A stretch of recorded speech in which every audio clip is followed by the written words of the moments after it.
过去那么大的杀伤力。后手摆拳抓了，接住！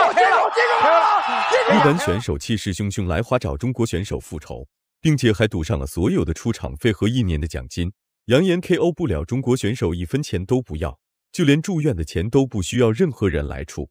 今天晚上啊，朱宝通和西川智之他们赌上了自己的所有的这场比赛的费用，谁赢的人全部拿走，输的一个都没。为何日本选手要赌上出场费和奖金来找中国选手复仇？只因一番战的时候，日本选手被中国选手击败过，日本选手则是觉得中国裁判拉偏架，故意判定中国选手朱宝通获得胜利。回岛上几天几夜都没睡着觉，内心极其不服气。这一次日本选手则是下定决心一定要 KO 朱宝通，以此来证明日本人可以在中国立足，还赌上所有的出场费和1年的奖金。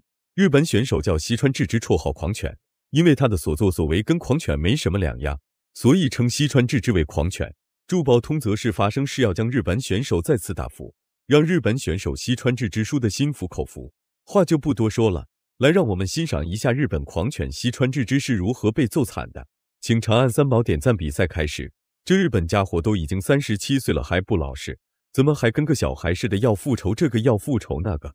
两位上来之后率先展开伸腿试探，看日本人的体格就知道一定很抗揍，个头不高身形壮硕，抗揍能力绝对不一般。反观朱宝通则是慢慢施展拳脚逼近西川智之内围，而且西川智之绰号狂犬啊，就是那种不 KO 对手誓不罢休的那种感觉，而且他也经常在中国打比赛。第一槽。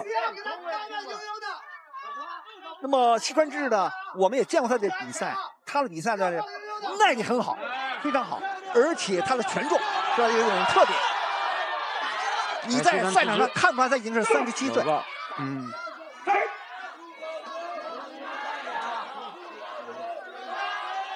而且两个人赌上了自己所有的出场费和奖金啊，就是一旦输了就1分钱都没有。也就是说，怎样才能赢得比赛呢？那就是必须 KO 和 TKO 对手，因为我们 Must Fight 的比赛规则是不 KO 就算了。比赛还没开始多久呢，西川智之就被朱宝通的重拳打倒在地了。可想而知，朱宝通的实力绝对要大于西川智之，还想来复仇朱宝通，还不看看自己几斤几两？凭什么来中国复仇朱宝通？看日本人的面相就是欠揍的命，本来实力就不咋地，还给自己起个绰号狂犬。朱宝通暴揍西川智之的时候也要注意了，要是被西川智之咬一口，估计还要打狂犬疫苗呢。西川头部防守有空的，哇，太顽强了！顶膝，你看后手拳这几下没打中，反过来了，太顽强了，太顽强了。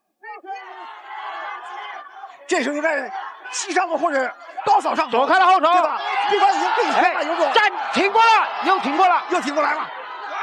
前后摆，勾摆拳组合连击。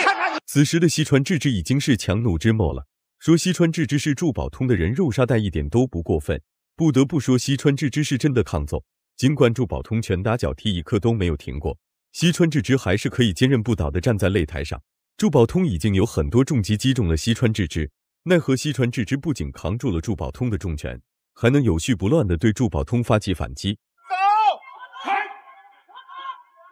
如果你一味的只用拳单一这种进攻，对方是有防范的。没错，因为你连续用那种技术，对方就吃了第一次亏，第二次就知道该怎么防了。对啊，刺拳，